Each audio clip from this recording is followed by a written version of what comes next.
બાપુ, એક સુંદર મજાનો ધાર્મિક અને ભક્તિમય પ્રસંગ છે. અને આ પ્રસંગમાં આજે આપણે વાત કરવી છે પવિત્ર પુરુષોત્તમ માસની કથા, અધિક માસ, જેઠ વદ ત્રીજ, 4 ચકલીઓની વાર્તા વિશે.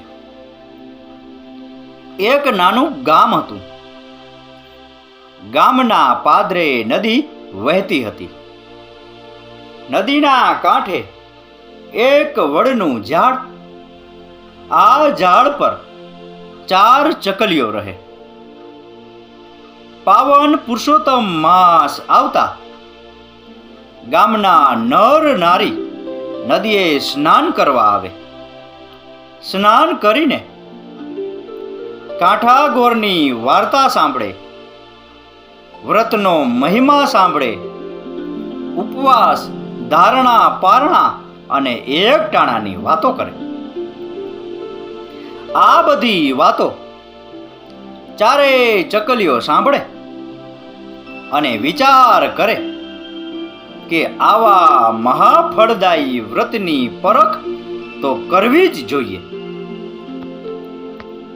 એક ચકલીએ ઉપવાસનો સંકલ્પ કર્યો. બીજીએ ધારણા પારણા શરૂ કર્યા. ત્રીજીએ એકટાણા લીધા.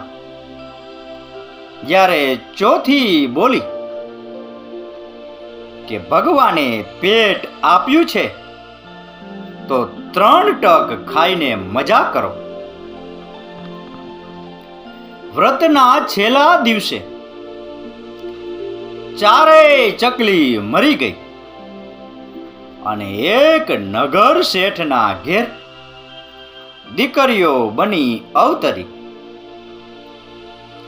શેઠને સંતાનમાં એક દીકરો જ હતો. તેથી એક પછી એક 4 લક્ષ્મી જન્મતા શેઠ રાજી રાજી થઈ ગયા.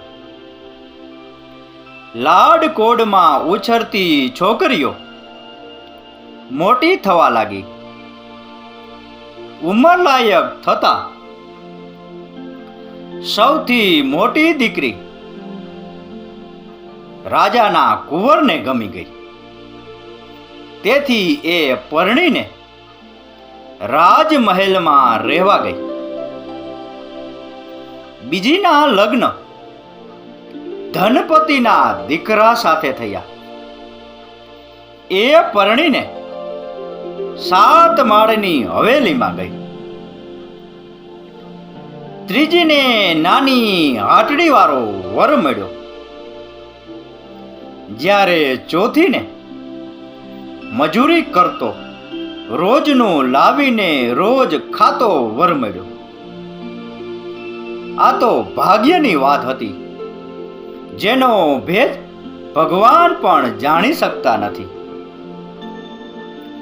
થોડા સમય પછી શેઠે દીકરાના લગ્ન લીધા. દીકરીઓને તેડાવી.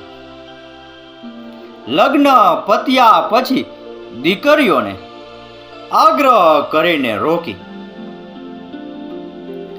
જ્યારે દીકરીઓ જવા લાગી ત્યારે શેઠે ભેટ આપી. મોટીને 20 તોલાનો સોનાનો હાર આપ્યો. એનાથી નાનીને 15 તોલાનો સોનાનો હાર આપ્યો. ત્રીજીને 10 તોલા સોનું આપ્યું અને સૌથી નાનીને માત્ર 1 જોડી કપડાં આપ્યા. આવા ભેદભાવથી નાની દીકરીને ઘણું ઓછું આવી ગયું. એ રડવા લાગી. મા બાપે વેરો વંચો ન રાખવો જોઈએ. મા બાપને તો સૌ સરખા, એવા બળખા બોલવા લાગી. ત્યારે મોટી બહેને એને પૂર્વજન્મની વાત કરી. જો બહેન, પુરુષોત્તમ માસમાં મેં પૂર્ણ શ્રદ્ધાથી આખો મહિનો ઉપવાસ કર્યો તો મને રાજપાટ મળ્યું. બીજીએ ધારણા પારણા કર્યા તો એને નગર શેઠનું ઘર મળ્યું. ત્રીજીએ એકટાણું કર્યું તો તેને સુખી ઘર મળ્યું. જ્યારે તે વ્રત કર્યું નહીં અને ખાવા પીવાનો કોઈ નિયમ રાખ્યો નહીં, તેથી તને ગરીબ ઘર મળ્યું. એટલે હવે તું પૂર્ણ શ્રદ્ધા અને ભક્તિ ભાવથી પુરુષોત્તમ વ્રત કરજે, જેથી તું સુખી થઈશ. નાની દીકરીની આંખો ખુલી ગઈ. તેણે પુરુષોત્તમ માસ આવતા શ્રદ્ધા અને ભક્તિ ભાવથી પુરુષોત્તમ વ્રત પૂર્ણ કર્યું અને એના પુણ્ય બળે તેણે અઢળક સંપત્તિ પ્રાપ્ત કરી અને સુખી થઈ. વ્રત ઉપવાસ જે કરે પામે સુખ અપાર, કરે ધારણા પારણા સુખે ભોગવે સંસાર. એક ટાણા જે આદરે સમજે સદા સાર, વ્રત નિયમ જે ના કરે સદાય હાહાકાર. હે પુરુષોત્તમ પ્રભુ,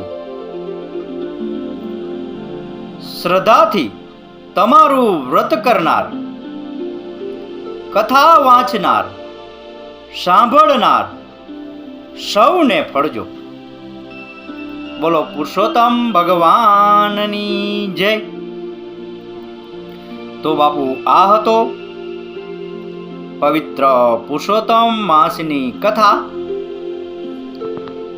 અધિક માસ, જેઠ વદ ત્રીજ, 4 ચકલીઓની વાર્તા વિશેનો પ્રસંગ. આ પ્રસંગ, આ કથા, આ વાર્તા પૂરેપૂરી સાંભળી એ બદલ આપનો ખૂબ ખૂબ આભાર. આપનો દિવસ શુભ રહે. મહાદેવ હર.